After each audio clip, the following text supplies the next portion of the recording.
today. Can you see and or hear me? Because I'm on my own for this one. Hello. Hello on this day. Hello today. Test, test. Hello, hello today. Oh, golly. Hi. Hello. Hello. I am the strange lady. Hello today. And welcome to a very special Ruby Weapon Hour. Yeah, new mic, bedtime. Hi, guys. Hello. Oh, there's some names in there I haven't seen in a while. Hi. I can see you, Topend Buzz. Hello. Oh, check out this shirt, guys. I mean, it's not very flattering. Kind of makes me look a little wide, but check it out. Look at that. Ah, yeah. Look at that. Says, wanna fly high? It's pretty good. It's pretty good. I got the Sonic one too, but it's really, really big. It's like almost a dress on me. They only had the XL left. I got it at MagFest. I'm getting some tone. Getting some tone in my arms. Getting some good tone going on. Guys, hello today and welcome to Ruby Weapon Theater. Oop, and I knocked over the mouse. We got a very professional setup, I'll have you know. One moment, please. Jesus Christ, hold on. Oh my god, what? Oh, there it is. Oh, no. The wires are crossed. Oh, there we go. Okay. Oh, okay. Oh, okay. Whew. Oh, I just got back from working out. Jesus Christ. Okay. His mouse isn't broken, I swear. All right. Okay. Ruby Weapon Theater, where I'm going to read you some bullshit. And you're going to listen to it. Where's the baby? He just went over to his little house. He has been screaming all night, so I'm really glad he kind of rested. And for those who don't know, the baby is a cat. Guys, here's what I have on the docket today. Wow, that's really fucking bright. We have, for sure, tonight we will be, reading today Bella Swan, Pregnant and Furious by Comicsnix, who I have read on this stream before. It's a good one. It's a good one. I do believe the F+, which is one of my favorite podcasts, I do believe they read this one not too long ago. I highly, highly recommend that you check them out if you like this sort of thing. I adore them. They're wonderful. They read all kinds of crazy shit on the internet. Definitely check them out. I'm kind of just like getting back into the swing of things because it's been a while since I've done this. I have also by Comicsnix, Sonic Goes to the Gym. That's another one since I just came from the gym. I thought that might be fun. And then there's another author that I really like known as Shakespeare/Hemmingway, who is a classic. He writes a lot of Garfield-centric work. Most notably, his fics go as Garfield Land, Garfield Effect Galaxy Adventure, The Garfield Bowl, The Garfield Story, Zero Dark Garfield, Garfield Prince of Tragedy Royal Rescue Part 2, Garfield King of Liberty, The King's Garfield, Frasier, Blood Brothers, just some Frasier in there, Garfield Royal Rescue, Garfield First Blood Part 2 Forever Fist, The Garfield Network, High School Garfield, The Good, the Bad, and the Garfield, Garfield in the City, Screech, Death Proof, Saved by the Bell, Garfield Fighter World Tournament, Dexter, The French Connection, Garfield Sheen Instincts, Gilmore Garfield Boy Trouble, Garfield Zero Prejudice, Garfield First Blood, which is one of the ones I may or may not have selected today, Garfield Maximum Speed, and Batman Inner Questions. Why is there so much Garfield? I wish I fucking knew. But before we begin, very quickly, I'm going to check donations. And also, guys, I'm getting a lot of messages being like, hey, I can't donate, you know. Don't worry about it. Don't worry about it. Let me give to you, you know. it's so not necessary for you to donate. It's super great, really awesome. Never ever feel like you have to. Let's see. Pinky, what's up, ma'am? Yeah, I don't know, Neff. SFR didn't click with me. Maybe not. Pinky, maybe later, buddy. Hold on. Wait. Okay. Oh, this is hard without Pat. Ugh. All right. He's in the bath right now. He's all cute. So if you see like a cute, chubby, naked man running around, that's who that is. All right, very quickly. Melchior the Wise resubbed for 3 months and said, surprised by the biggest and strongest murdering all the cops. Thank you. G. Lancaster resubbed for 14 months. Born to Haunt CIA is a fuck. Kill 'em all. Oh, wait, no, I read that one. Pardon me. Screamlord Brute Force used 100 bits to say Paige's only enemies are the babies. Oh, nope. Read that one, too. Can't seem to see. Read that one. Prose Walters subscribed. Sasquatch subscribed. Final Trinity 5 resubbed for 8 months. Hey, Paige, you look like a trash fire. True. If a trash fire had great yabos and a fear of people jerking off to your feet and wasn't actually a trash fire. Oh, thank you. Thanks for the last 8 months of entertainment. Hope you continue to live your best life. Love you. I love you, Final Trinity. Thank you so much. Are a part of... Oh, Mel Brooks has a good... Are a part of the donations going to a charity for February, January? Yes. So some of you may know, some of you don't. Yes, I am indeed still doing the charity thing. But what I've done is every month, instead of choosing a variety of charities, I've decided to just focus on one, which is the charity that it's called Chicago's Animal Treehouse, which is a cat shelter for disabled, elderly, and cats like Elmo. And that's where I got Elmo. So that is why I have chosen that charity. So indeed, I am still doing that. So every month I donate 10% of all sub revenue to that charity. WizKid 50,000 resubbed for 2 months. Hey Paige, I didn't know Twitch auto resubs. Oh well, it's worth it. Happy 2 months from San Antonio. Oh, I'm sorry, honey. I didn't realize. Sorry, babe. But thank you. Blue Toko 13 resubbed for 13 months. Is this another fanfic stream? You bet your ass. Gurin log in. That's really good. Resubbed for 5 months. That's really fucking good. Didn't you get Elmo from a dumpster and not the shelter? No, they found him in the dumpster. I didn't get him in the dumpster. I got him at the shelter.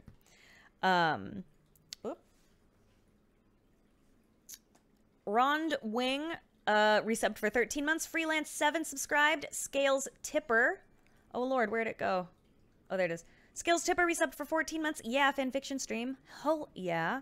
Cap Flat donated $10. Thank you. Yo P saw the announcement, got excited. I'm leaving and school and psychology all together come May. Scared as hell. Wish me luck. You're gonna be fine. You're gonna be fine. Just do the damn thing. You can do this shit, man. The Bad BBX subscribed, as did Totes Burger, and Riley O'Malley donated $3. Paige, it's been so long. I hope you've been well, and I honestly can't wait for these wild and crazy stories. Love you, girl. Love you, bitch. Love you right back. And thank you. That's really kind. I'm really excited. It has been a while. So this is just going to be a really relaxed stream. I'm tired and kind of relaxed, so I hope you enjoy this bullshit. So, without further ado, we're going to focus on Bella Swan, Pregnant and Furious by Comicsnix, who is apparently very famous. I'm going to drink this real quick. Did I cover everything? I can't recall. Actually, hold on one moment. I just got a message. Oh. Ooh. Ooh. Sorry, one of my really good friends just got engaged, so she was showing me her ring. What's up? All right. So, as I'm reading, I will be stopping to read donations, probably per chapter or, depending on the length of the fanfiction, per fanfiction. So don't worry. Here we go. I know, yay for her. I'm really excited. Okay. Bella Swan, Pregnant and Furious by Comicsnix. The author. Hi, people. Twilight is not mine, and I don't make money with them. That's good to know. Twilight is by Stephanie Meyer. Bella Swan, pregnant and furious. Bella was pregnant. The baby already had 8 months and her belly was big. Edward Cullen impregnate her and went to hunt werewolves, letting Bella inside a baby clothes shop to choose the trousseau for the will-be-born. But the clothes were all very shitty. Bella was upset because nothing was her taste. The baby would be very badly dressed if she brings something so horrible, so she went to another clothes shop across the street. But that shop was strange, full of Chinese symbols and gargoyles in the front building. She entered, and the door closed behind her. I don't know why there's Chinese symbols, but okay. Bam! And Bella looked around, and only torches were illuminating the place. By the way, how's the mic, guys? Does this sound okay?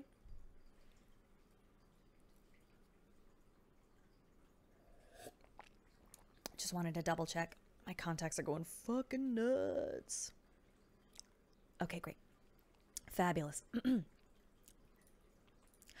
Oh no, they trapped me, shouted Bella, looking for an exit. A voice in the shadows, them talked. ... I'll eat your baby. ... Bella got very frightened. Oh, I'm sorry, no. Bella got very frightened. No, that can't happen. It will be the end. The life will have no meaning anymore. So she decided. Bella squat on the ground and made a pentagram around herself with a chalk that was in her pocket. Because, I mean, I keep chalk in my pocket. She then turned to evoke the Prince of Darkness, Satan himself. Oh, I'm sorry, no. Satan itself. Okay. Fire and brimstone started to twirl in the room, and the time around her stopped. And bam! From the bottoms of hell, the devil appeared. Bella, you invoked me. What do you want? I want to be saved, Satan, ... They gonna kill my baby. Saved? Why don't you call the god? Because I'm dating a vampire and a child of evil is inside my uterus. I see, ... A deal with the devil condemns the soul, ... Are you prepared to suffer the consequences? Yes, bring me the pain. And devil opened his palm, put it on her forehead, and transferred a bit of his power to her. So silly. Now, Bella, when you die, your baby soul will be mine. Mwahahahahaha. Bella looked in awe, feeling cheated. You said you would take my soul. Devil sneered and said, fuck you. Ahaha. And Brahm. Devil returned to hell. Bella put her hand on her belly and felt an idiot. But she must save the baby for now. The time returned to its normal pace, and a band of thousands ninjas appeared in the room. Bella, Bella, Bella, ... Give me the unborn and go away so we can savor his baby bonies. Bones. I never understand when someone says, like, L-I-F-E, like, say life, L-I-F-E, and it's just a bunch of E's. Is that life-e? In this case, bones, B-O-N-E-E-E-E. Is that bones or bonies? I never know quite what to say, so I'm going to say bonies. Bonies, said the leader ninja. Never, you have to eat me first, said Bella, as she charges in the ninja direction. She then jumps on his shoulders and do a backflip on the air. On it, mind you. Grabbing a chandelier. Now, ninjas, fell the wrath of a prego. And Bella jumps from the chandelier and kicks the ninja in the face. Ah! He is thrown away. The other ninjas wield their weapons and charge in Bella's direction. They start to slash the swords, but she deflects them with her kicks. But there are too many, so she do a spinning kick, throwing all of them on the ground. The only way to escape is deep within the evil baby clothes shop because the front door is locked. So she goes in and goes down the stairs. The maniac ninjas start to follow her, throwing shuriken shurikens, but she dodges and picks of them in the air. Energy warning says, all this action can't be healthy for a baby. Yeah, you're right. Oh, a strange mirror, Bella says. I think it's a portal. I shall enter and free myself from these scums. And Bella enters the portal mirror, but the ninjas are still chasing her, and they enter in the mirror too. The mirror transports Bella to a harbor where pirates drink and sleep with whores. A pirate sees Bella and shout, "Look, a pregnant! Let's fuck her while the baby is inside!" And a mob of thousands of pirates swinging swords start to chase Bella. Uh-oh. Oh my god, the pirates are chasing me. I must escape or I'll be raped. Oh boy. And Bella throws shurikens at the pirates, hitting some of them in the head. That's pretty cool. The pirates, hit by shurikens, them explodes in 1,000 ribs, splashing blood all over the sea and the docks. But the other pirates are vicious and continues the chase. However, the ninjas appears... Yep, that's right. However, the ninjas appears from the magical mirror and see the pirates. Look, shout the ninja leader. Pirates, let's disembowel these bastards and serve them to our pet bulls. And the ninjas charge in the pirates' directions. The pirates then pull their guns from their belts and start to shoot ninjas, killing many. Excuse me. Oh, Lord. Dirty sailors, shout the pirate leader. Kill the ninjas and serve them as octopus dinner. And the slaying and beheading continues between the dirty and scoundrels. Bella is throwing shurikens all over the directions, and then she steals a pirate's sword and cut the pirates and ninjas in half. However, a bubbling starts to form in the water. It's the Kraken! Shouts everyone, and its 100 tentacles start to grab ninjas and pirates. One of the tentacles try to grab Bella, but she fights back, cutting and thrusting her sword at the gargantuous monster, whilst a tentacle is fighting with her. Another one creeps behind her and grabs her. Man, someone already said it in the chat, but this is a lot of action for a pregnant lady. Like, she's fucking badass, huh? I think this is more than Bella in the actual books ever fucking did. Oh, God. Okay. Ooh, okay. Oof. Already, I'm exhausted. Whew. All right. Blah, blah, blah. Oh, that's the wrong mouse. Let me go, you giant piece of rotten tuna, shouts Bella. But the Kraken is pure evil, so he moves his tentacle in its mouth, swallowing Bella as a whole. And that's W-H-O-L-E. Bella slips on the Kraken's tongue and starts to fall inside to his stomach that is some miles away from his mouth. A lot of pirates and ninjas are being swallowed too. And swallowed is spelled without the W. So I guess swallowed. Swallowed? But they keep fighting while they skitter inside the monster. Bella sees herself surrounded by a pirate and a ninja while slipping down the Kraken's trachea. What the Okay, one thing I never understand about these things is that they can spell things like trachea, gargantuous all correctly, but whatever. But with great skill, she fights the two of them, one with the right hand and the other with the left. Pirate is stinky, and his sword is rusty. The ninja have a katana full of flowers and garlic. Bella keeps defending and attacking when, with a great dexterity, she drill a hole in their skulls. She then pick their weapons and keep fighting others. But them, she and the bunch of scum and villainy arrives at the bottom of the Kraken belly, falling like thousands of ants inside an anteater's stomach. Okay, listen, that's a really evocative image. I'm actually kind of impressed with that. I'm kind of impressed. Quick commercial break for fun, real quick, just so I don't get too behind. Buster Owl resubscribed for 3 months. Thank you, darling. Tiz86 donated $5.55, just what I needed after not being able to watch much last night due to only having 3 hours of sleep. Welcome back. 5. First of all, fuck you for the 5. But also, that's really nice. Thank you for the 5, but also rude. Yeah, go to sleep. I also did not sleep well last night. So let's both go to sleep soon. Thank you. That really appreciate that. Stray Cat donated $5. Finally, I catch a fanfic stream. Awesome. Thank you so much. Can't wait for my nom flashback for my bad fanfics as a kid to start. Hashtag bisexual stick together. What's up? If I had my glasses on, I would like pull them down right here and wiggle my eyebrows as hard as I could, which I can't. Death 5 troke used 200 bits. This is for Elmo's lovely saviors. Give them love. Aw, I will.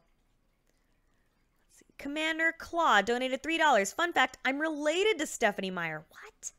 The man she named Edward and Jacob after, EJ, saved my dad's life on a hike when he was 8.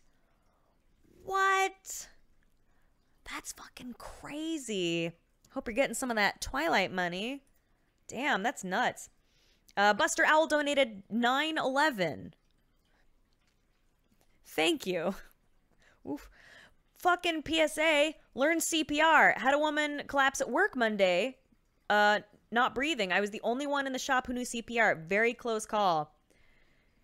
Dude, I had to do CPR on a drowning little girl in a hotel I was staying at. It was fucked up, man. So I hope you're okay, because I know that I was not okay after doing CPR. That shit was fucked up.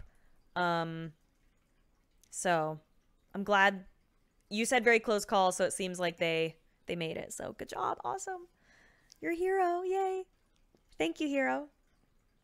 Bro Motana resubbed for 5 months. All right, this is already worth 3 sub. You bless me. Thank you. Salty Sid 913 donated $5.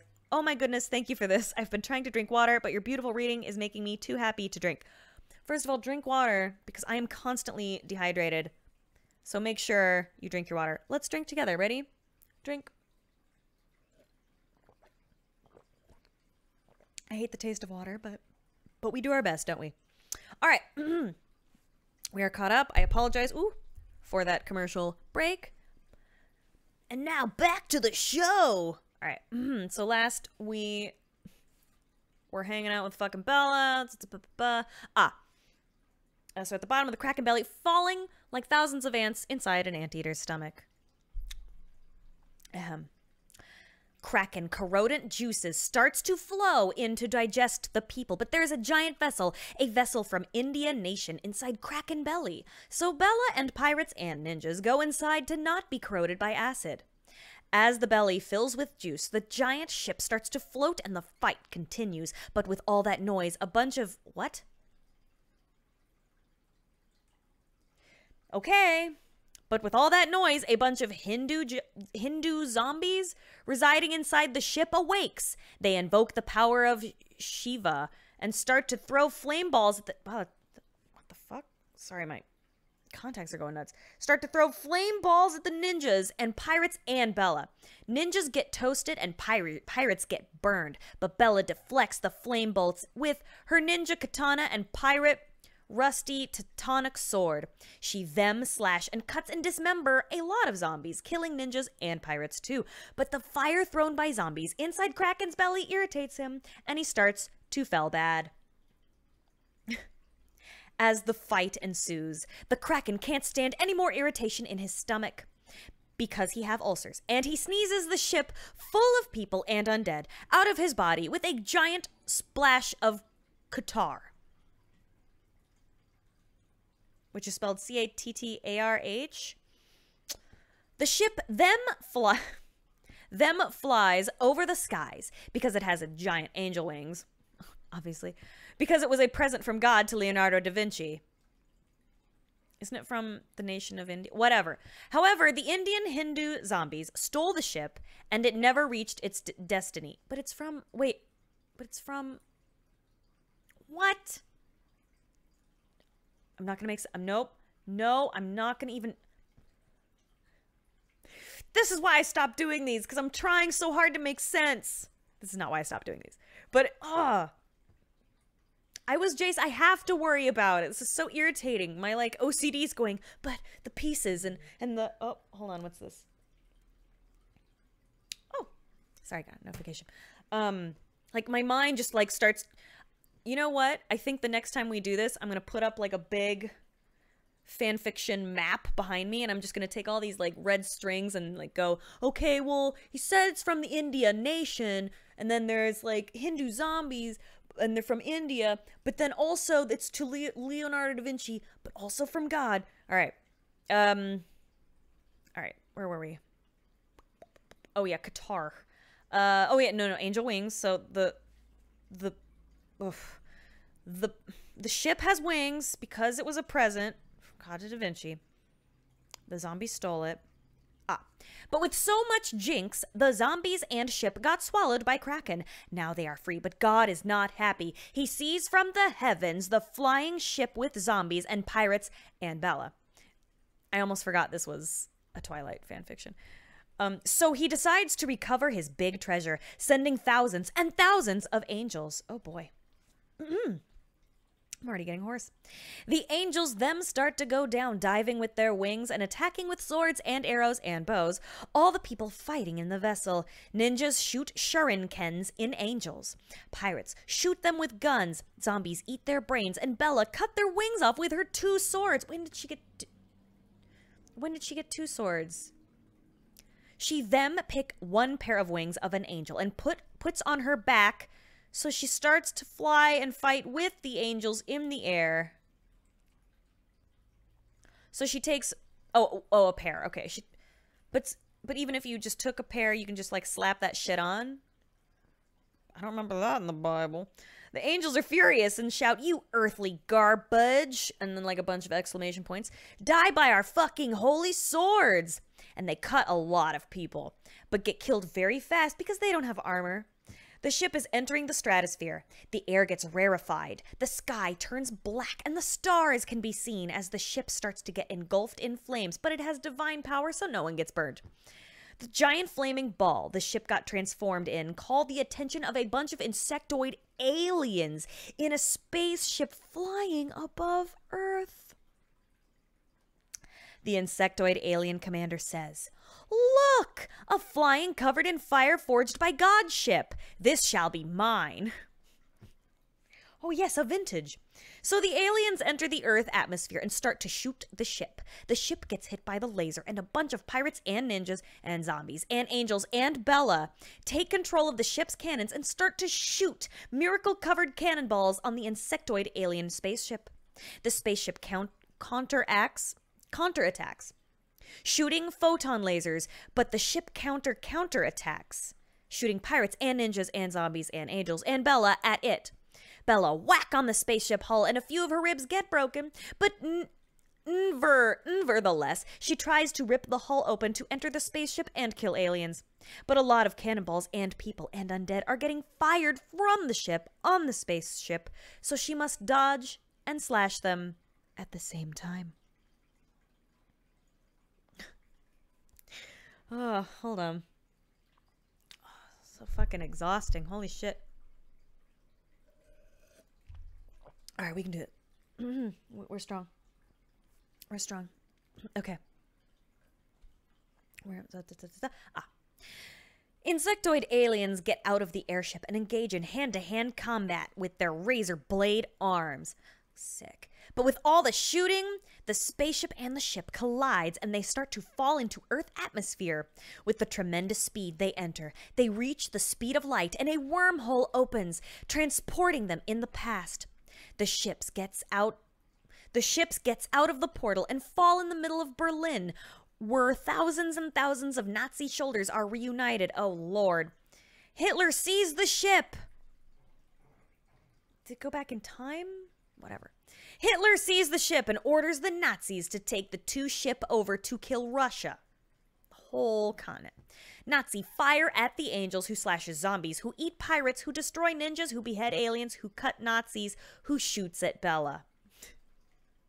That reminds me of one of those, like, and then the lady ate the moose ate the whatever, and the cat ate the dog, and the fly and the old woman, you know that, whatever, that weird book, whatever.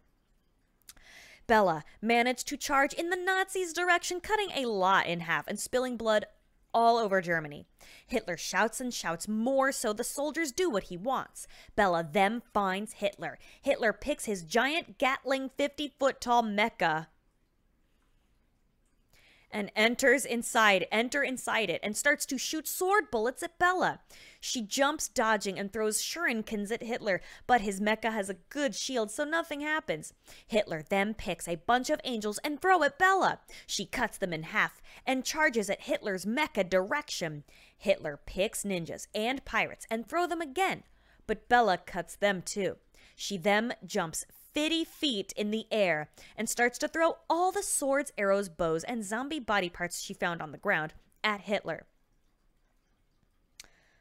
Hitler's mecha tries to cover, but there are too much things hitting flies back to the ground and picks 4 Nazi guns from Nazi bodies and go to heaven again and shoot at Hitler's command's cabin. The mecha starts to shatter with so much bullet impact and starts to fail. Bella then throws the Nazi weapons away and unsheath her 2 swords. She flies high in the sky, Shem the nosedive, with 1,000 meters per second speed, charging her infernal power and embedding them in the swords. The swords start to glow and burns in flames and lightning bolts, and with a final blow, she cuts Hitler's mecha in half. The mecha explodes, kaboomba, killing a lot of zombies and Nazis and angels and pirates and ninjas and insectoid aliens. But it could not happen. A time paradox opened in the space-time continuum because Hitler is dead, and demons from hell start to spread all over the earth. The Satan itself appears before Bella's eyes and talks. "Look what you did, you bitch. You are destroying the universe. The time is contracting in itself till a black hole engulfs the existence, transforming ourselves in a puddle of nothingness and void." So I guess they did go back in time? The space-time continuum? All right. "It's you fault, Satan," shouts Bella. "You messed with my baby," and Satan and Bella starts a duel where the fate of the universe is at stake. Satan shoots fire from his eyes, but Bella absorbs them with her swords. She then spurt balls of flame on Satan and hits his shoulder. "Ah, you whore, I gonna eat your soul till you lick my ass," and Satan opens a hole in the space, sucking Bella's weapons in. "Now you are barehanded, Bella," says Satan. "I'll smash your face like a rotten worm's puke." What? And Satan deals a blow on Bella's face, disjointing her jaw. Damn. "Arg!" shouts Bella. She stops, breath, and reset herself. She picks her jaw with both hands and with a twist, crack, put it into its place. Ooh, Jesus. "Satan," says Bella. "A woman doesn't need weapons. A woman have its nails." And Bella starts to scratch Satan's face, overspreading gallons of blood all over the planet. She scratches and cuts and rips Satan's faces. I guess he has multiple. With such fury, her eyes turn red like the flames of hell, and her belly starts to pulsate as her unborn son is vibrating at his mom's blows. At his mom blows. That's very different. The time is getting more and more compressed, and soldiers from all eras and aliens from all planets are fighting against one another. The ground exists no more, and the heavens turn into flames. Bolts of lightning crosses in all directions, hitting everyone in its path. Nazis are flying in the air, shooting bullets at Persian soldiers who shoots lances at them, and big Roman elephants eat Eskimos who cut and destroy Indians and Vikings. But Bella is still fighting. Good God. Need something stiffer than this. Jesus, Lord. Oh, boy. Okay, I got this. Okay. "Bella, you're our strong, but I am the fucking devil." And Devil pooches Bella's belly with such a strong blow, she spurt her bowels out of her throat. Damn. Bella sees all this, and blood come out of her mouth. She says, coughing, "No, ... my son, ... he needs me." "Mwahahaha," laughs Satan. "No one can save you." But a voice that shakes all the universe starts to speak, resonating in the ears of all the people and non-people in the space. "Bella, I am God, and you must destroy Satan," says God with a thunderous voice. Bella looks the non-sky, and she sees God. God, I can't. Satan is killing me. No, Bella, ...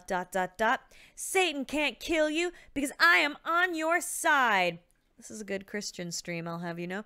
And God waves his hands, throwing a big power at Bella. Bella's bowels start to grow again, and she feels her muscles grow in size and power. Her veins are pumping. Adrenaline, her eyes are angry. Thanks, God. Now it's the mammy payback time, and Bella strikes blow after blow in Satan's belly. She starts to spurt bowels, heart, lungs, and kidney from his mouth. Bella picks his teeth and with a flying kick crumble them in a million pieces. Satan is now toothless and organless, and Satan says, Bella, you made a pact. You owe me your soul, coughing blood and trembling with pain. Yes, Satan, cries out loud Bella. Fell my soul in your ass. And Bella picks a passing lightning bolt and shoves it in Satan's ass, exploding him in a trillion pieces all over the universe. His blood reaches the time-space continuum, and everything starts to go back to the normality. The earth recomposes itself. The heavens turn existent again. The ninjas and pirates and zombies and aliens and angels and demons and Nazis start to commemorate drinking vodka in big vats. They shout Bella's name. Bella! Bella! The savior of Galaxy Bella! And they start to dance and get drunk and fighting again. Bella then goes back to Earth, and God says, Thanks, Bella. You saved the existence and rearranged the natural laws of universe. It's nothing, God. Every time you need. I really like that one. I like that one. Every time you need. That's all I'm saying, girl. Oh, that's what did it. That's what did it. Oh, not this other horse shit. That's the one. And Bella goes back to the baby clothes shop. She then finds the perfect clothes to her son and buys them.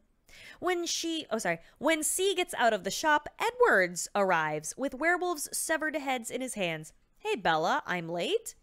Oh, Edward, you're on time. I had just the right time to buy everything our son need. Whoa, that's awesome. Let's go home and clear up his bedroom. These wolf heads will be great on the wall. And Bella and Edward hug one another, kiss, and go home happily ever after. Epilogue. In the nothingness of non-exist dance, two evil man talks. My master, how could Bella have killed you? God interfered. Dear Führer, oh Lord, but don't be afraid, that woman and the Almighty will pay for this. And the two evil beings started to laugh manically, echoing their black-hearted and nefarious laughter all over the netherworld. The end? No?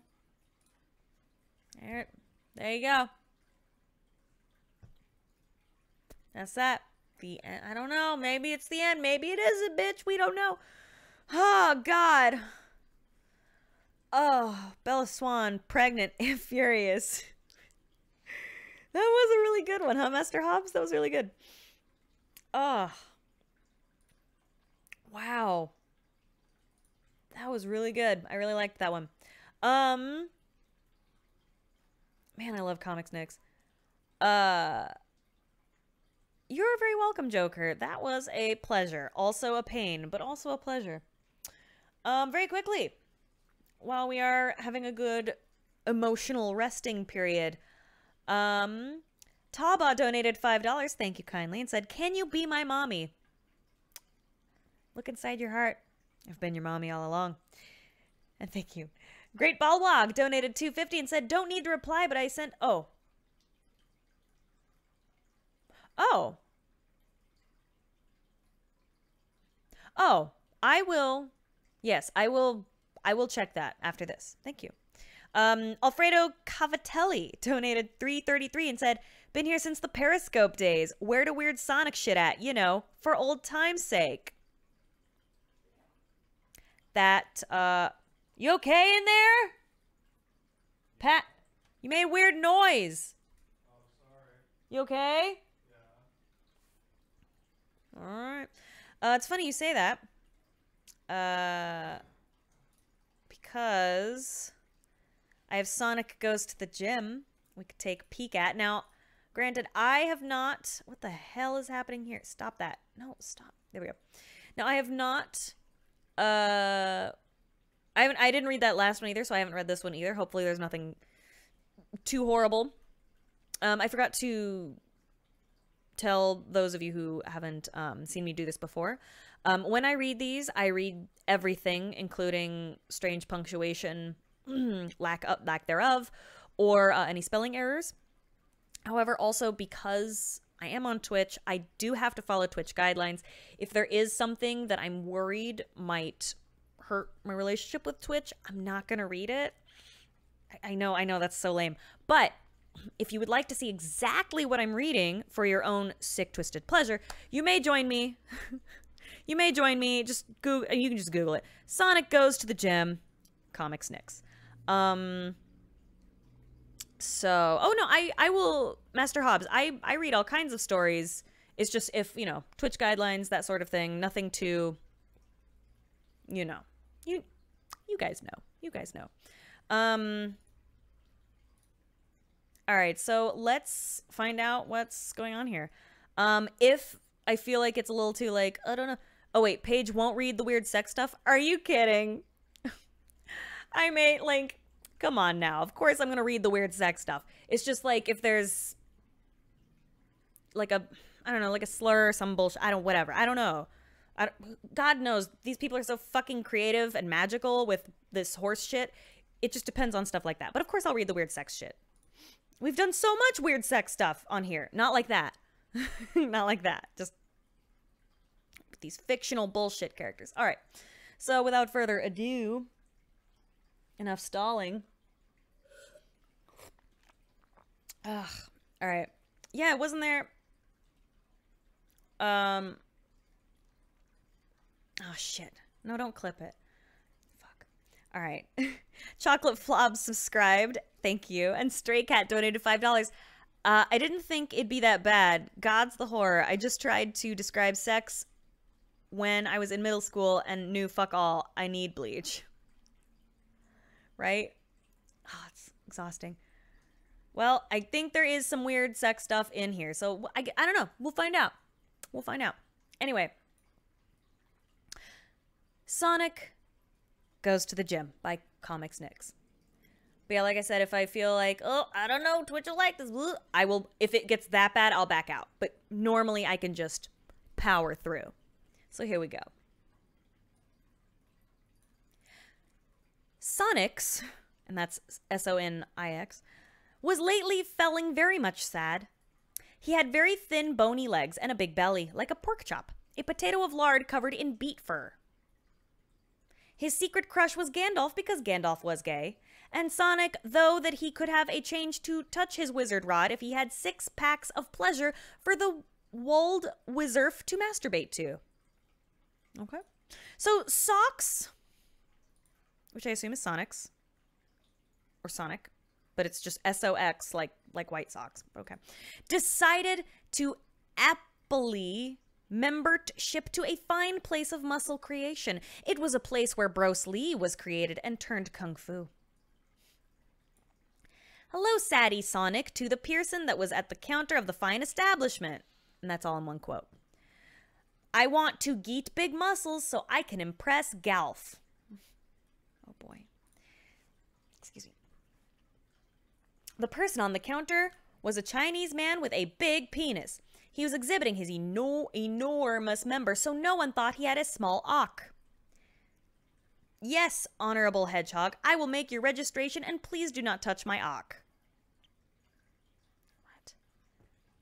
What? I'm not going to read that line. There. Yeah, don't worry about it. Sonic then entered the place, and there were lots of dumbbells and heavyweight machines. Wow, now I can sculpt my body for that sexy wizard. Sony, such a troll, Sony immediately picked a 100-pound dumbbell and lifted it, but it was too heavy. And 2 is like T-O. So the dumbbell fall on the ground and break his arm. Ah, screamed the poor Hodge god. Jesus Christ. Cont is broken and everyone looks and laughs at his stooped. But one person is not amused. It's Dr. House. How appropriate, of course. You idiot. What are you doing? You fucked up my training and now I have to care of this piece of shit fat animal covered in spines. Sorry, I don't know what haped with me. I'm so stupid. Dr. Hughes, sir, is a medic personnel. He works at Plainsboro Hospital and cure cancer, but now he decided to take his life in another direction. Oh, Jesus Christ, why is this so low? Sorry, 1 second. How the fuck does he see? Oh, Christ. Oh, I don't even know how this works, really. Pat just, like, bought these and was like, well, whatever. Oh, God. Jesus. Did that even do anything? Probably not.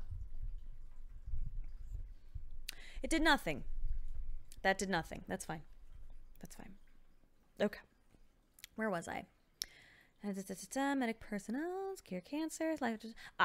After having a mistake happen and his leg being destroyed by the bitch Cootie, who he loves but destroy his leg, Dr. House got self-fired from the hospital and went to find life beyond those cure doors.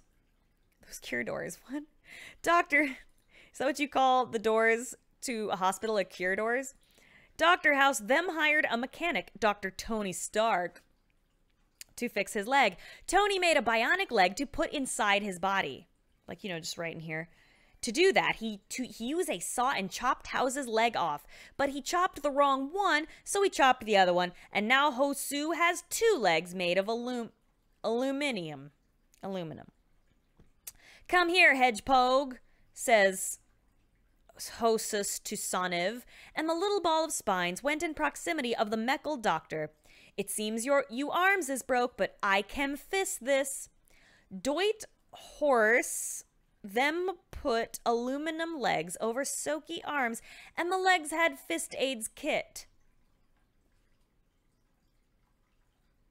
The legs then propulsioned a couple of tentacles made of calcium to cure Sonic, and if workta, Snacks Deuter Hosel. No, Snacks Deuter Hose. No thanks, bitch. You have to pay. And Dro House stapled a medical bill over Snoik's forehead. Finally, something that Dr. House would actually do. Now that everything is okay, Hosu went away and Sony need to rest. So he went to sauna. But, and that's spelled like B-U-T-T, after he opened the door, and that's spelled with 3 O's, he had a madly surprise. Oh no, Dr. Rob Tonic. Dr. Rob Tonic. And Sonic the Herd Gog fainted. After a few minutes, Sony's awaked up. Nad he was inside a jacuzzi, all naked, and by his side Robotnik. Oh no, oh lord.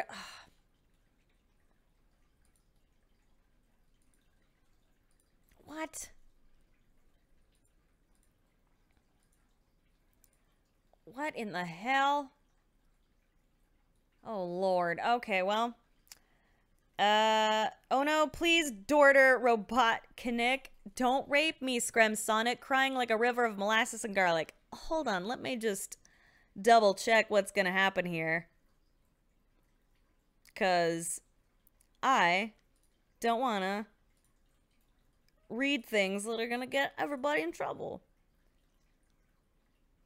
What in the world?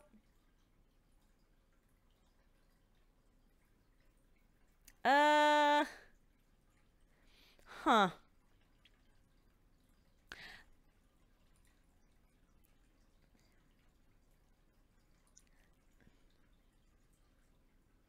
Yeah, I don't think I'll read it. But you know what? I will go to the epilogue. I mean, it's like 15 sentences I'm skipping. So funny. Epilogue. I think it's funnier if we just stop here. Epilogue. Sonic never returned to the gym after all those facts happened. that day. After his escaped the exploding villain lard, his nude body was exposed to all the muscular men of the gym. They looked at his big bellied body covered in feces, macaroni, and meatballs, and an anus bleeding like a satanic waterfall, and they laughed. So Sonic went all ways. He will never return to a bodybuilding life, all because of these sad facts. The end. I mean, yeah, there's that, I guess. I don't know. What happened? Who knows? I even just read that and I still don't know. So if you want to know what happened, please feel free to read whatever the fuck that was bullshit. Petty Funk, I know I missed it, but it's just like, man, last thing I need. You don't want to piss off Twitch, man. These fanfics are more like this than you think. Then why are they in the docket, Neff? The reason I have you guys read these is so that you guys can tell me when this Granted, this one is not. This one was not on the docket. That's my fault. That's my fault. Sorry, it seems like I'm yelling at you, but I'm not yelling. I'm not like, oh, you bastards. I'm just kind of like, oh no. Why does it all have to be like this? Huh. Thank you. I apologize. I know that it's frustrating. I'm not particularly a fan of censoring myself when it comes to this bullshit, but you know,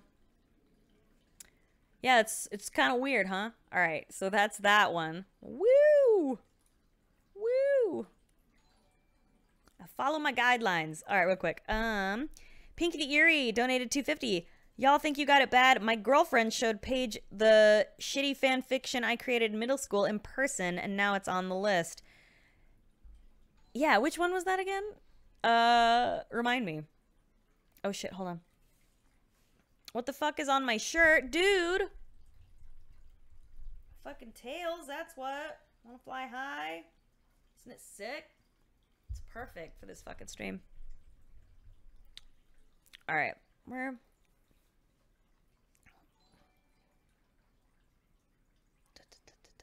Stray Cat donated $5. Gods make me feel like J.R.R. Tolkien by comparison. Here 3 5s in a row. Oh, thank you. And now my bias is gonna write later with newfound confidence. Yeah, I mean we should all feel proud. We should all feel proud of ourselves. Comicsnix should be. I don't know what they should be, but they be. Psycho Dave 1234 resubbed for 13 months. Hey Paige. Hello. I made a meatloaf the other night and I'm proud of myself. You should be. Because meatloaf is delicious. And I love it. And that's one of my fucking most favorite things in the world. Pat is Wait, is Pat in here? Pat! What? Were you talking in there? I said whoa. Oh, I hate that guy. Alright. I think I read Batman and RoboCop the day men found love, didn't I? Pinky, do you remember Ornef? I'm pretty sure I read that one, didn't I? Can you remind me? I mean, it's been like a fucking year, so... Okay, alright, I thought so. In that case... I want to read Batman in the Bowels of Hell, but there's a part that I'm like, oh, can I read that on Twitch? I don't know, because I did skim that one, and it's like, oh, fuck. So I think I will wait. I will wait just to be, you know, I know I'm being a pussy. Let's see, Batman's birthday party. We've got, we've got a quick one over here. How about Garfield First Blood by Shakespeare Hemmingway? I like Shakespeare Hemmingway. One moment. Actually, I'm gonna grab my drink. One moment, please. Don't go away. Hold on. Sorry, I just realized I make a lot of stupid faces when I talk.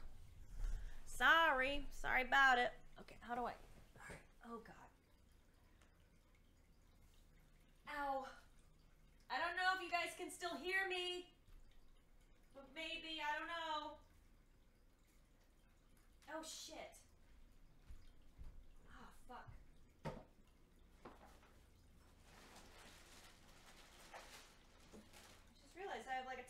groceries in here. And a big old jar of my honey and fruits.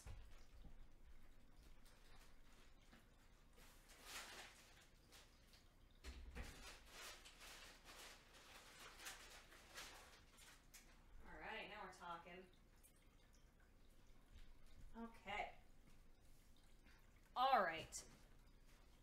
Okay, almost back. Okay. Oh, God. Okay. Oh. Phew, okay. I got some honey and my protein shake and some raspberries. I like to put honey on raspberries. I love raspberries too. They're really good. All right. Oh, you heard me? Good. There we go. It wasn't a ketchup bottle. I should probably open that, shouldn't I? All right. Let's see. What type of Bolt House? I got the Protein Plus. It's probably not really the best kind of protein shake I should eat or drink after working out, but eh.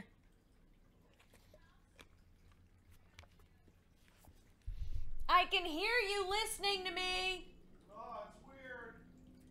Bastard. Is that what I really sound like? That's awful. Yeah. I can't believe any of you listen to me. All right. Okay. But very quickly, before we go on, Rhapsody and Rose resub for 14 months. Thank you. The Prodigal Fanfiction reading returns. Thanks for 14 months of awesomeness. Thank you. Yeah, it's back. The Only Stray Cat has subscribed. Thank you, darling. And the Scholarly Sorcerer subscribed, as well as Kuense resubbed for 14 months. Thank you, darling. There we go. Yum. I love honey so much. It's almost a problem. I'm gonna pour that shit all in my fucking raspberries. Yeah. Shit, I didn't get a fork. I knew I forgot something. I'm sorry. I'll be right back. I can't go on without... Oh, fuck. Oh, God. Oh, I just had the craziest workout, so my back's fucked. Ugh. All right.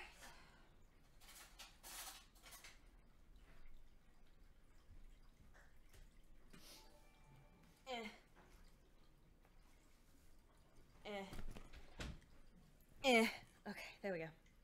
Oh, shit, what the fuck just happened? What? What in the hell?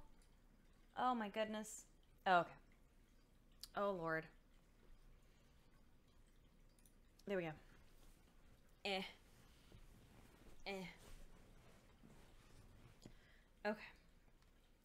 I know it's a spoon, but what I know it's not a... Oh. I know it's not a fork. I goofed. But that's fine. It's good enough.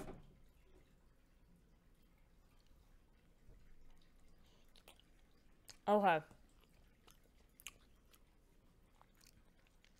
Oh, Roasted Pheasant. Subscribed. It doesn't let you subscribe with a message? Did it not let you?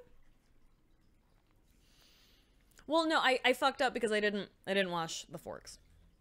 Which is my bad. That's my job. All right. Okay. Garfield, First Blood by Shakespeare Hemmingway. Oh, you can't hear it, but Elmo is snoring. It's really cute. It didn't let you do it? I'm sorry. That's weird. I'm sorry, guys. That's really fucking weird, because Rhapsody and Rose was just able to do it. Oh. He has arisen. Hi. They saw your arm, Pat. They saw your... Come here. Oh. Hey, sweetie. How you doing? Good, how are you? Awful. Don't feel good? Nope. He is sick. Oh, if somebody knocks on the door, I ordered food. Okay, do you want... Do I need to get it? No, 'Cause just yell. I have company. Just yell at me. Hey, company. What are Well, you eating? What? Honey, they can't hear you. You're not registering. Yeah, I'm just talking to you. What? What are you eating? Eating raspberries and honey. That's weird, but it's way less weird than usual. So good for you. Suck it. All right. Okay.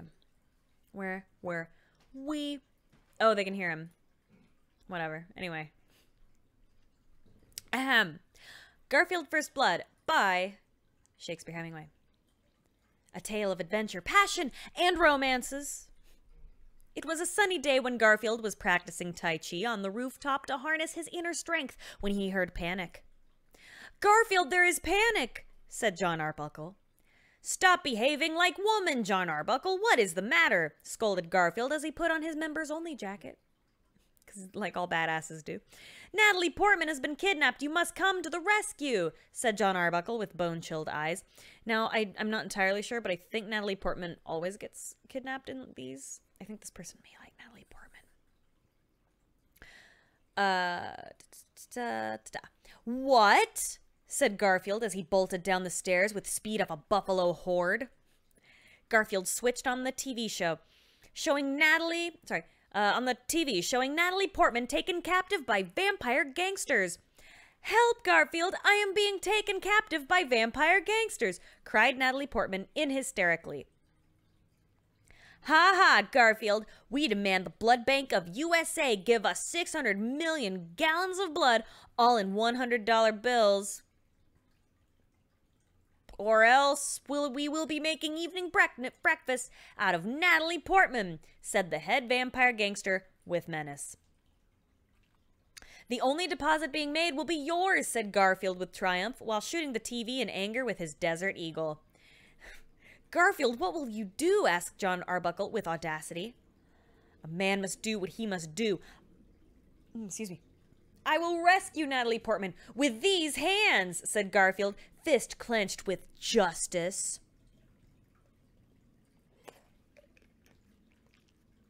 Damn, Super Captain K.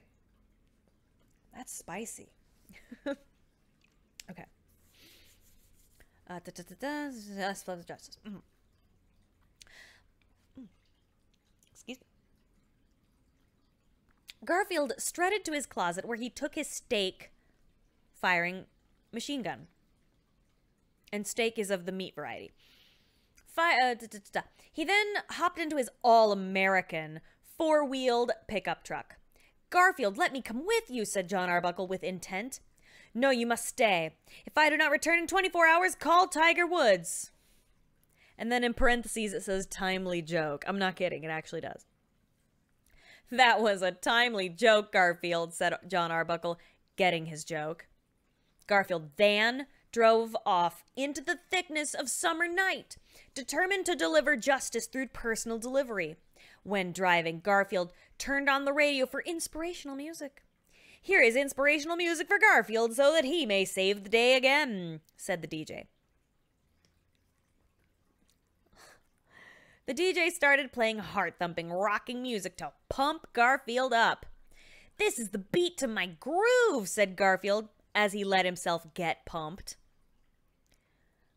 As Garfield drove, he saw a kid taking drugs and ruining his life. Garfield was enraged by the waste of the youth and ran him over with his pickup truck. "Drugs are for dopes. Go back to education," said Garfield. "Yes, you are right, Garfield," said the kid who stopped doing drugs and went back to school for degrees. What in the world? Garfield then arrived at the vampire warehouse where the vampire gangsters held their Natalie Portman. You know, their Natalie Portman. Garfield notices there was a vampire gangster guarding the entrance. "Oh no, it's Garfield! I must make alarm," said the vampire gangster. "The only alarm you will be making is in hell," said Garfield as he shot the vampire gangster in the chest with his Desert Eagle. Oh, I'm sorry, Desert Eagle. Wait, no. No, I'm sorry, that was Desert Eagle. They were right. I'm sorry. "Ha, Garfield! Vampires can only be killed with stakes and suns," said the vampire gangster, and steaks is once again the meat variety.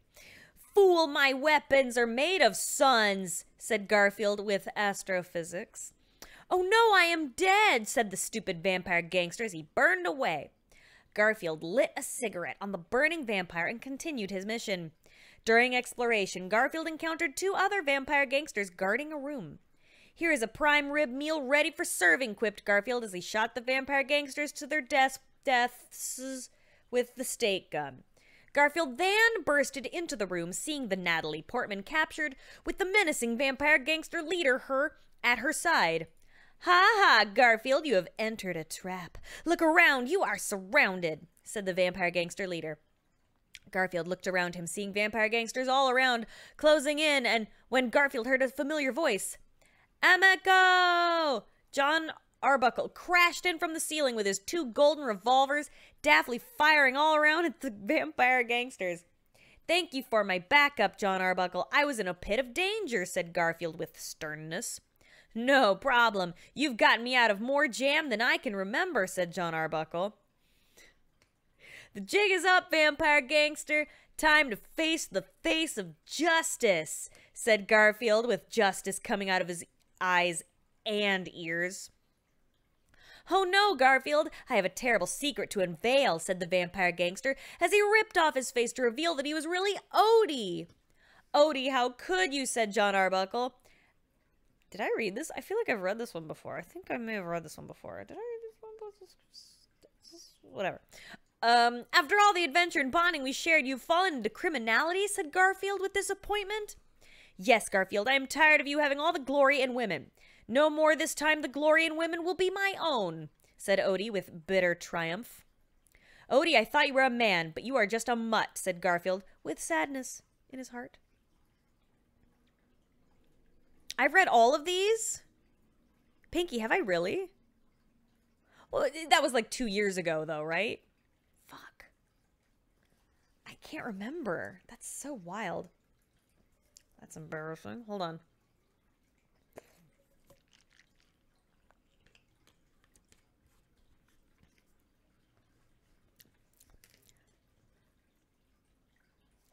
Okay, good. Real quick. I was like, why is this so familiar to me? Whoops. "You do not have the heart to kill me, Garfield, so say your goodbyes to your precious Natalie Portman," leered Odie with evil. "You are forgetting one thing, Odie. You may have drawn first blood, but I always draw last," said Garfield with cool style as he shot Odie with his Desert Eagle.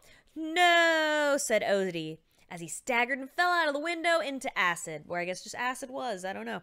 Garfield went to the tied-up Natalie Portman and freed her swiftly. "Thank you, Garfield. I am forever in your debt," said Natalie Portman with love to Garfield. "No problem, babe. I liked you in Spaceballs." "Now let's dance a sexy tango," said Garfield. "Thank you for complimenting my acting," said Natalie Portman with gratitude. So after Garfield's gracious compliments, they both danced a sexy tango and got all 10s. "Wow, Garfield, you are a great dancer. Are you doing anything tonight?" said Natalie Portman. "I am now. I will take to four stars restaurant called Olive Garden. It has food of one-of-a-kind taste," said Garfield with class. "That sounds delicious and romantic," said Natalie Portman, with romance on her mind. With these words, Garfield and Natalie Portman rode to Olive Garden on a black stallion with wind flowing through their hair. The end? Author's note, if Natalie Portman is reading this and would like to date me, that would be okay. And that's actually written there. Now I remember this, for some reason, the end is extremely, like, in my brain. Like, I remembered this. But I didn't remember any of that first part. Wow, that's embarrassing. Sorry. But I read that like 2 years ago. Whatever. I think every year I'm just going to read My Immortal. Fuck it. Every year. Once a year.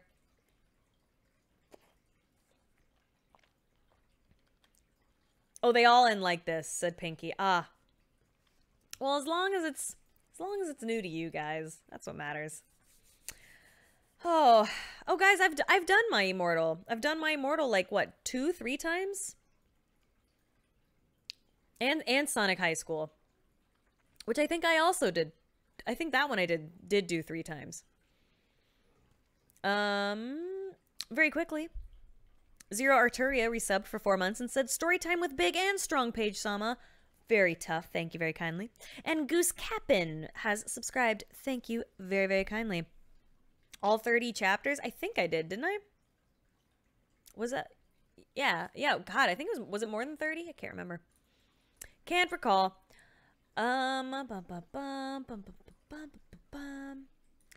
Okay, so I was considering reading one called Cloud and Tifa Search for a New Heart. But it's kind of it's more just like, and then boobs, and there was cum and more boobs, also semen. It's just kind of like that's fun for a while, but there's got to be other horse shit going on. Scooby-Doo and the Trip of Lust.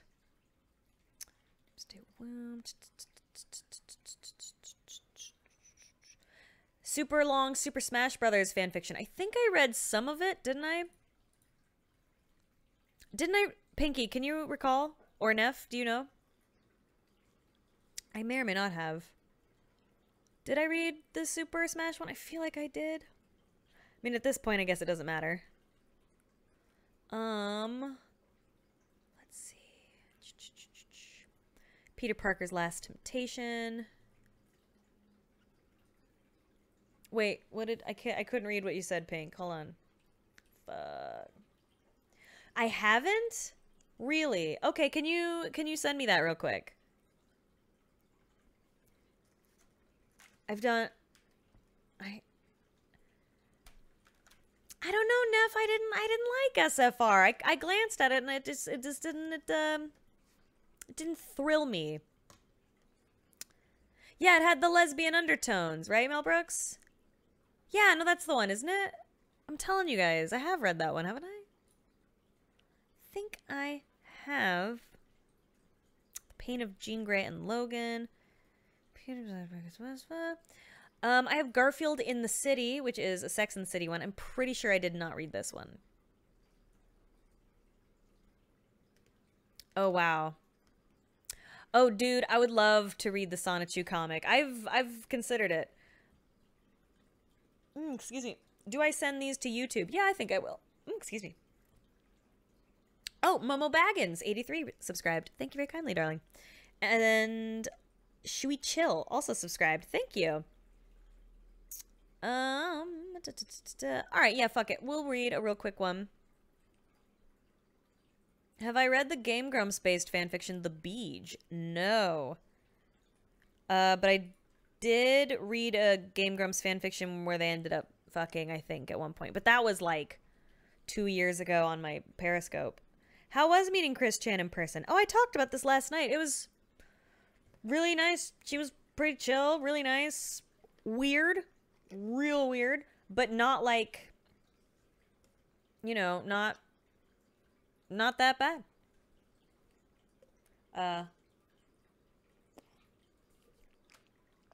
Very silly. And maybe not in the way she intends, but very silly. Yeah, she was pretty mellow. So the Beej. I know, right? The shirt's great. So the Beej. I'm gonna just Google that real quick. Beej. And there it is, The Beej. By Ninja Brian. Wait, no. Wait, what? Is this correct? Did I find it? What in the world? Do I want to read this? I don't know. I don't know if I want to read this. This is kind of weird. Just because, like, I think they might know who I am, and I don't know. That's kind of weird. I don't know. It's a little different. It's a little different nowadays. a little different nowadays. I have indeed read fanfictions about Pat. One of them wrote it? I don't think so. What? Was it really written by a member of Game Grumps? I don't think so. I think that... What in the world is going on here? Oh, okay. No, it wasn't. No, that's... I don't believe you. You guys are dicks. No. I can't believe it. If you can prove it, I'll believe it. If you can actually prove it to me. I know, but... Do I look different? The camera's closer than usual. Why not write your own fanfic about Pat? Weird. Why would I flash you? Are you kidding me? I have to wear socks on my stream. Why would I just... Oh, here, let me just...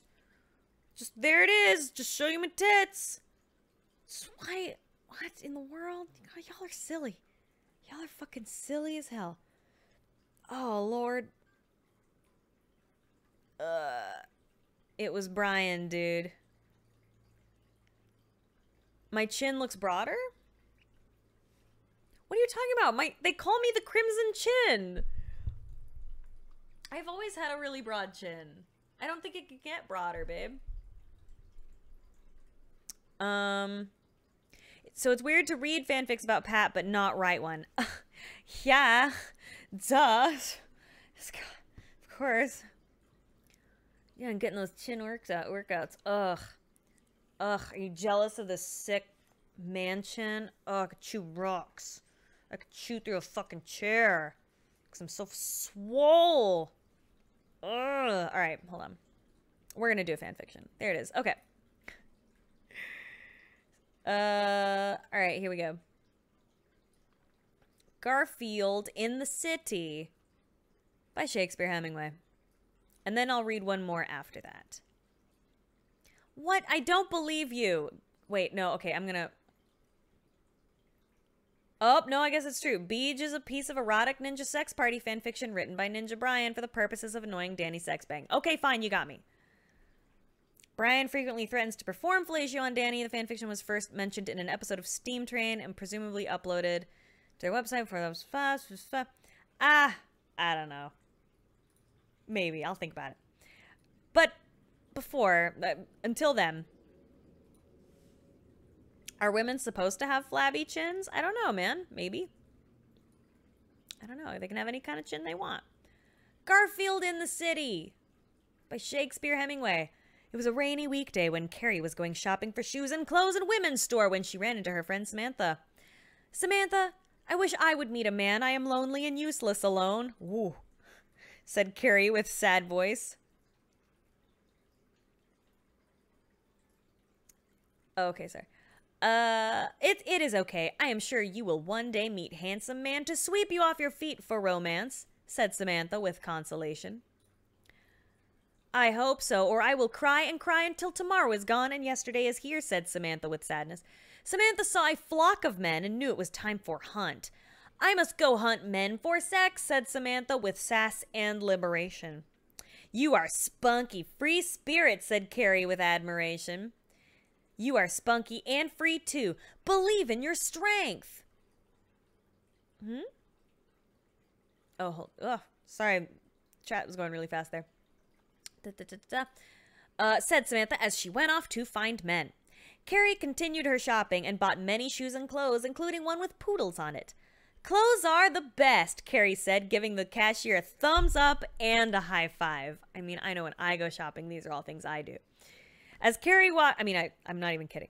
As Carrie walked out, the rain had miraculously stopped like magic, and the sun was shining in the air like rainbows in July. Something magical was surely happening. What is that? Said Carrie, astonished as she saw the most amazing sight of her life. It was the most handsomest man she ever saw. He was full of muscles and masculinity. This man of might strolled up to Carrie with manly strut, and ground quaked in his path. Hello, what is my name? I am Garfield, said he with booming voice.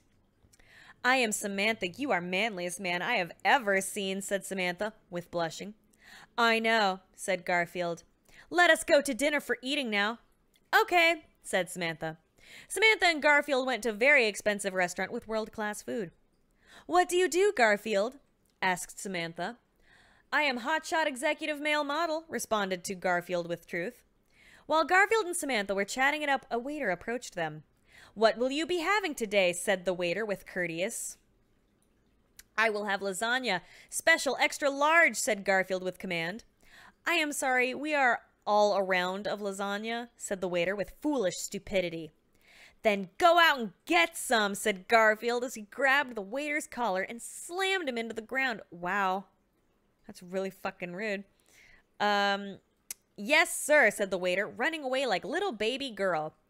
Garfield, you are so manly. You must come back to my place for drinks and love-making, said Carrie with adoration.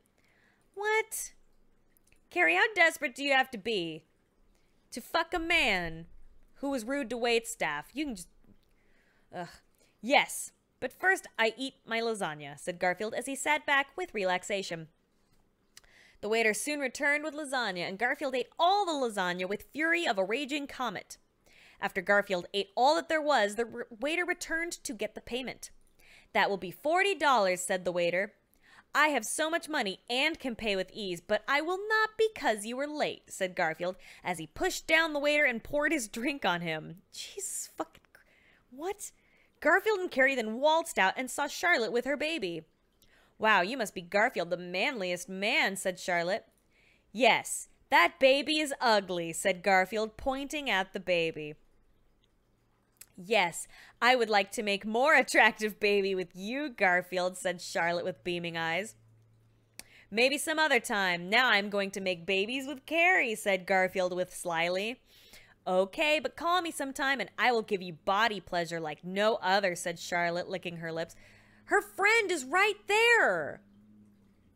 Garfield and Carrie then walked over to Carrie's apartment where they could have intimate relations. When they entered the apartment, Carrie put on mood music and poured them drinks. To us, said Carrie. I would like more lasagna, said Garfield with impatience. Okay, we'll make you some, said Carrie with dutifulness. Carrie went into the kitchen and made a batch of special homemade lasagna just for Garfield. Here you are, Garfield, said Carrie with tenderness. Thank you, but you should be quicker next time, said Garfield as he took the lasagna and ate it all. Didn't leave any for her? You eat lasagna very sexily, said Carrie with admiration. Thank you. Next I will eat you inside and out, said Garfield. Come with me, said Carrie, as she led Garfield to her bedroom for romance. Garfield laid on the bed, and Carrie pounced on him like panther on the hunt. Give me all your loving, spare me none, said Carrie with lust. I will give you sex with cosmic force, said Garfield with roar. Garfield serviced her with love for what felt like eternity, rocking her world. You are unreal, said Carrie with astonishment and exhaustion. Let us go to bed, said Garfield with good advice. Garfield and Carrie lay in their beds to relax and charge their sexualities. Carrie then, however, reached over to her table to get a knife. Upon hearing rustling, Garfield reached under his pillow, grabbing his Desert Eagle, and shot Carrie on the spot, making her roll on the floor. Garfield then stood over her with pointing gun. Garfield, how did you know I was Cylon? Said Carrie with shock. I can smell a Cylon like fish in the water, said Garfield with cool style. You are too much for me, Garfield, said Carrie with sigh. Yes, now prepare to go to Cylon hell, Robotoots. What? When you are there, be sure to tell the devil I am coming for him next, said Garfield with roaring justice as he shot Carrie again, blowing her head off. Garfield then holstered his gun and walked out, lighting a cigarette on the way. I could sure use some lasagna, said Garfield as he walked off into the sunset. The end? And that's Garfield in the City. I hope you all enjoyed it. The fucking beach. I don't even know. Let me take a glance at it. Jesus, you guys. This is so weird. Ugh.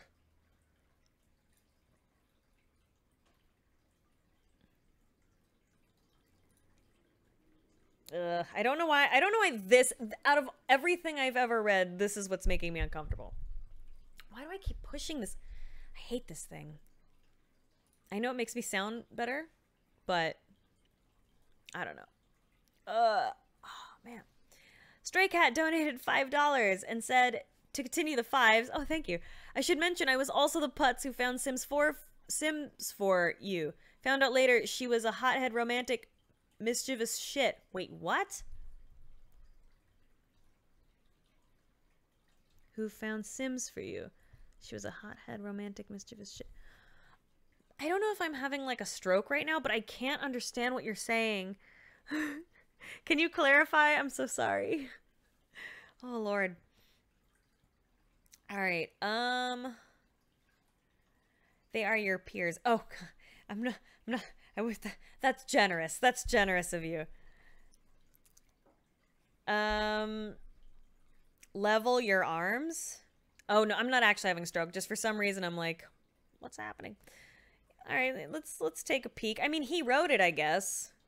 So, okay, here we go, I guess. The Beach by Ninja Brian? Well, here's my... Did I find the right one? Because it says The Beach by Ninja Brian, but then it says by Alex's Garbage. So I don't quite believe... Patrick, they want me to read a fanfiction allegedly written by one of the Game Grumps. Uh-huh. But it says... The Beach by Ninja Brian, who's Game Grump, but then it says by Alex's Garbage. Question marks? That makes me think it's a re-upload. Ah, good point. A good point. Oh, well, fuck it. Why not? All right. The Beach by Ninja Brian, maybe. I guess. Whatever. Chapter 1. I'm just going to glance. We're just going to do a taster. The Beach wiki? What? There's a wiki? Why? Why is there a wiki? Good Lord. Yeah, all right. Whatever. I have the same jaw of Sigourney Weaver. Aw. Can she chew rocks too? Sigourney Weaver's pretty hot. Thank you. That means a lot. Thank you. All right. Chapter 1. I've never done this before.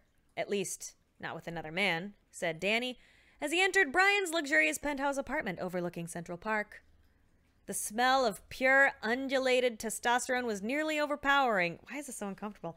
Although Danny was determined to continue through towards what he imagined would be the most intense physical pleasure he had ever experienced. Brian just nodded and motioned Danny towards the trapdoor to the Beachatorium. Now we're talking. It was going to be one hell of a Tuesday night. He was correct.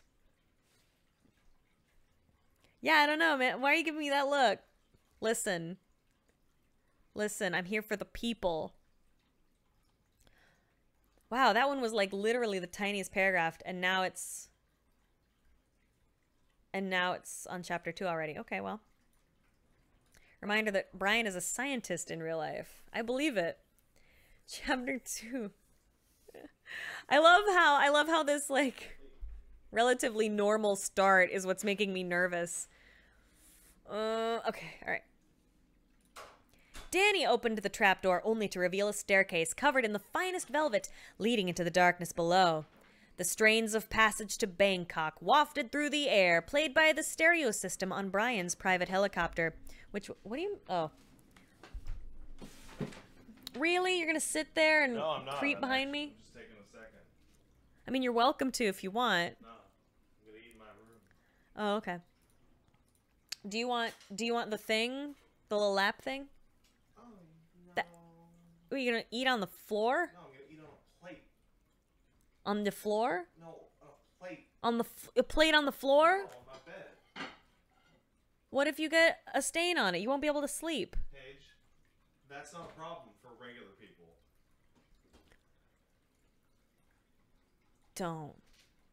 Don't talk to me about regular people. Not in this house. I discovered new floor garbage today. What'd you discover? You put the cleaning wipes on the floor. I didn't put it there. It fell. And your contact boxes are on the floor in the bathroom. That's different. I knocked those over on accident. Okay. All right. Where was I?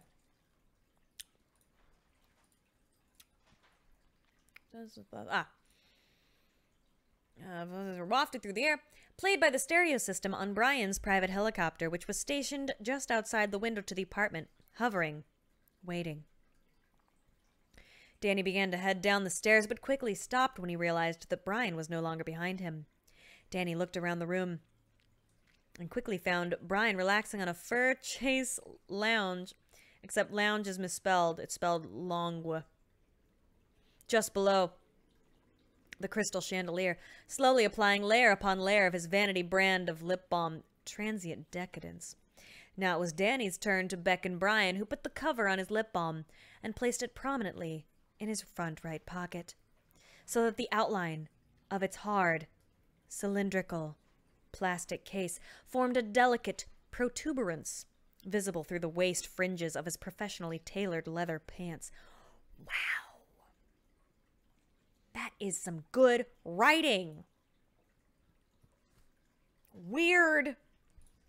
Brian fixed his gaze on Danny, slowly rose up out of the chaise, and playfully, yet brusquely, pushed Danny down the stairs in a way that was initially not cool, but gradually became cool.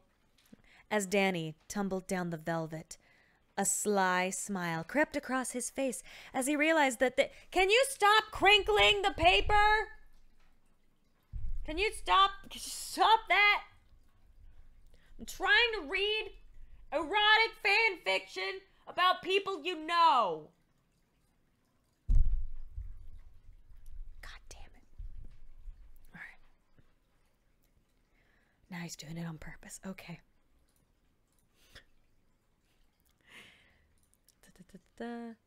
As he realized this evening was going to be about one thing, and one thing alone. Him.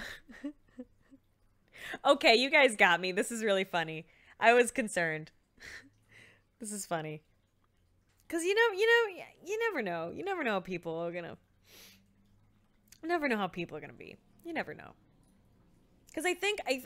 So, the reason I was a little cautious was people tagged JonTron, like, 2 years ago in a JonTron fanfiction I did. And he totally saw it. That was fucking weird. So now I'm kind of careful about doing about people that might know of me. You know what I mean? I try to be careful, but this is funny. Chapter 3. Next, darkness. I'm gonna get up close and real serious. Danny awoke slowly. He could not tell how much time had passed, perhaps only seconds, but possibly hours. Although Danny's eyes had not yet adjusted to the darkness around him, he could sense movement. The stench of man's sweat assaulted his tender nostrils in much the same way that he would soon have his junk assaulted by Brian's eager, probing mouth. Woo! He could still faintly hear Rush playing in the darkness, but the song had moved on to a live version of Tom Sawyer, which the band had played at Brian's celebrity-filled 35th birthday party held on international waters on a chartered yacht captained by supermodels. As his limbs... I feel like I need to, like, get down here. There. Ugh, that's better. As his limbs brushed against 500 thread count satin velvet sheets, Danny realized that he was in Brian's custom-made solid oak bed. Somebody must have gently placed him there while unconscious, and although he had no memory of the event, Danny appreciated the tender way in which he had been tucked in, stripped of all of his clothes, given a full-body shave, rubbed down with white rose petals, and patted dry. Suddenly, the sound of freshly moistened lips smacking together rang through the darkness, and a shadow approached the bedside. It was Brian, and he was carrying the glow-in-the-dark lotion sampler given to him by President Obama, a personal friend. "I see you're already hard," winked Brian. "Good. You'll be needing that." Oh, boy. I'm getting anxious. This is so weird. Oh, boy. Oh, boy.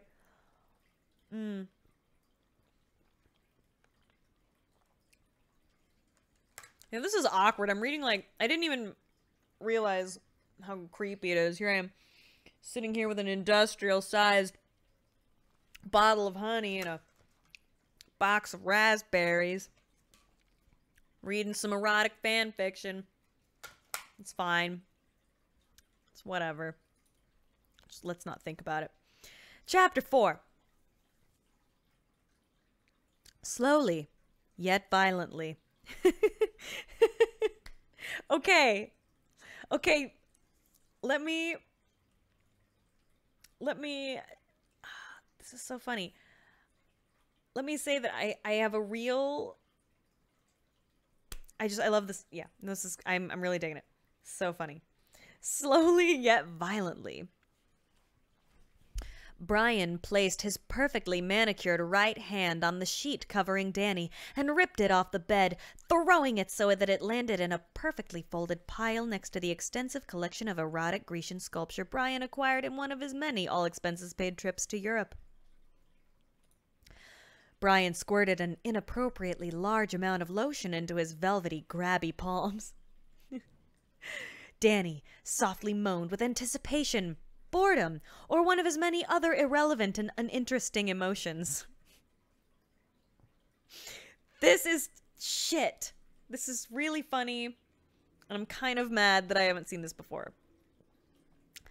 Brian brusquely slapped his lotion-filled hands into Danny's hairy, unflattering thighs, and slowly began to rub in small circular motions while whispering the lyrics to the Journey song Any Way You Want It, which Brian had ghost-written by himself with no help. This is so good. I'm really impressed. As Danny's thighs got moister and moister, Brian's hands worked their way onto Danny's poorly maintained man bush. All the detail makes you tune out. Nev, are you nuts? That's what makes it funny, you weirdo. Nev. That's the funny part. That's why it's funny. You're so goofy. Oh. Oh.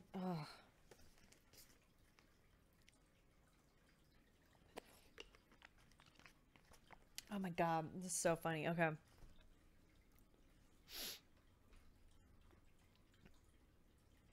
Twilight Alchemy. Paige, I love Pat. Don't we all? Pinky, that's not funny. Come on, man. Who did you... Come on. Really? That's so weird. Ugh.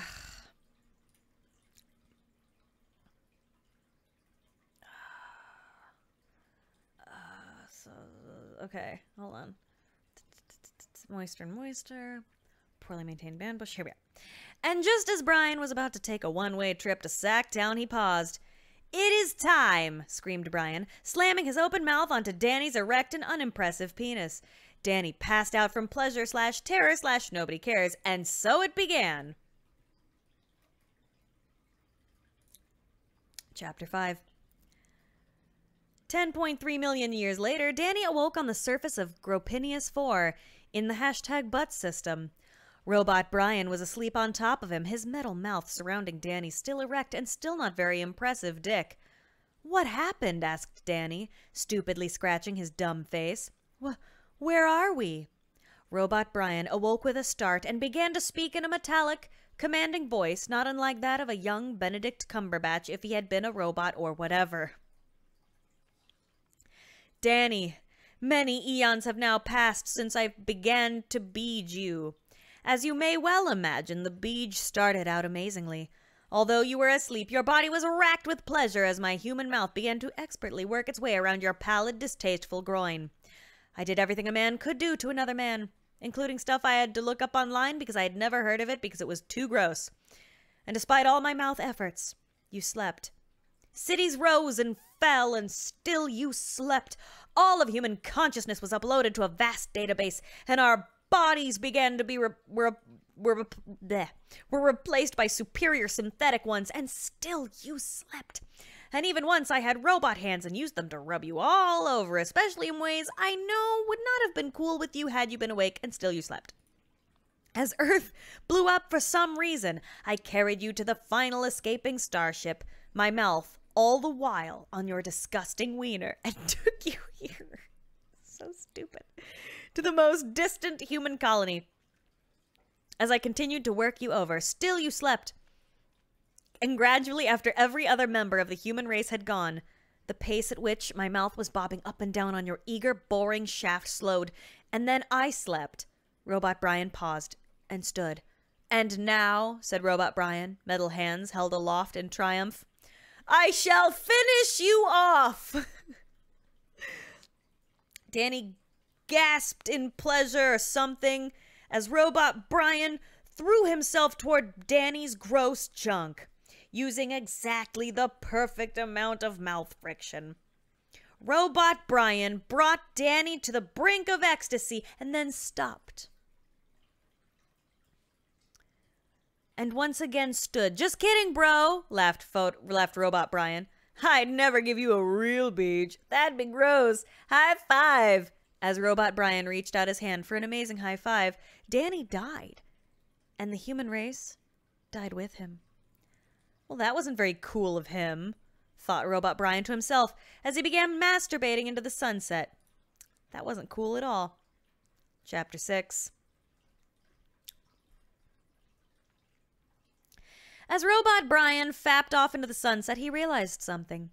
Mankind may be gone, but womankind is not. Robot Brian opened up a hatch in his starship where a bunch of Asian prostitutes jumped out trying to escape. Robot Brian immediately used his robot rocket arms to grab them all back to him. He pulled out his metal dick and immediately penetrated one of them, but not vaginally or orally. Robot Brian only preferred one thing, and one thing only. ... Anal. As Robot Brian proceeded to hump, the other Asian prostitutes got together and started having sex. Robot Brian would soon learn later that they were all siblings and were essentially creating an incest orgy. Robot Brian offed himself when he realized this, of course, but at the time he was going for it. The end. Wow. You guys were right. I should learn to trust you more.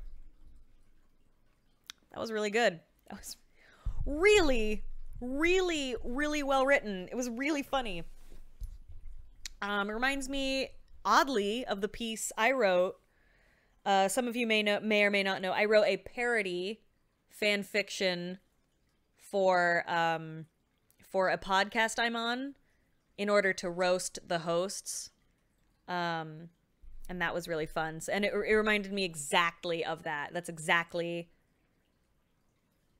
When did he write this? I'm so shocked. It's so funny. Oh yeah, I'm sorry. That was by Anonymous. I don't know who actually wrote it. When was this written? That was so funny. You're right. I found the fan fiction. Oh, I don't want to read mine. It's weird. I mean, it's very silly. It's just like that. And the problem is it's littered with really stupid in-jokes for the podcast. Not stupid, funny. It was written years ago. Oh my God, 2012. Damn. That's really impressive. That's extremely funny. Ah, fuck. Anyway. Well, there you have it. I did the thing that you wanted me to do. And now it is time for me to let my hair down. All big and puffed up. I went to the gym earlier, so it's like a mess. Guys. Look at this. I look like fucking Peggy Bundy. Jesus Christ.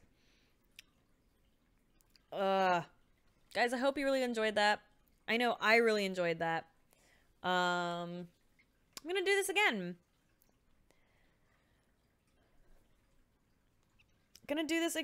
Ugh, it's all fluffy. It's really gross. I'm gonna do this again. I don't know when, though.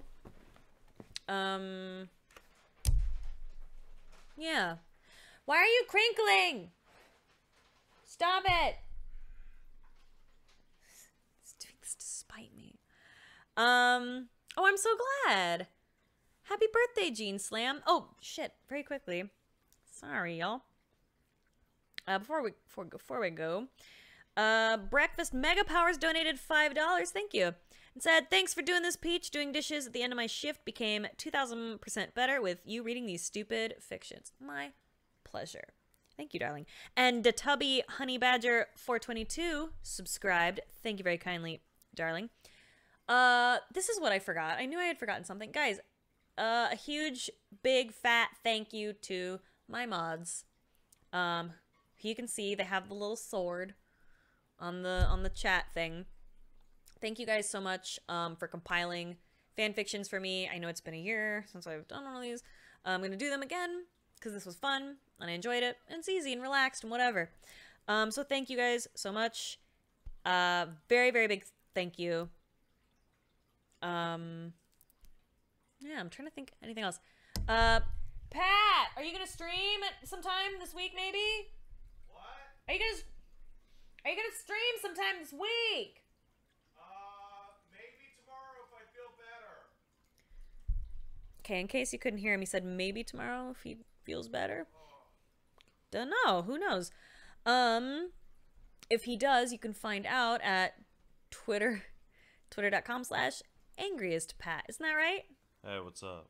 Look how cute he is. Isn't he Hey, cute? what's the problem? The problem is that you're just too cute. You did that on purpose. You're so I could have gross. not done it on purpose. Yeah, if I'm feeling better, I'll stream tomorrow. If I'm not, the weekend for sure. Okay. Baby. I am the baby now.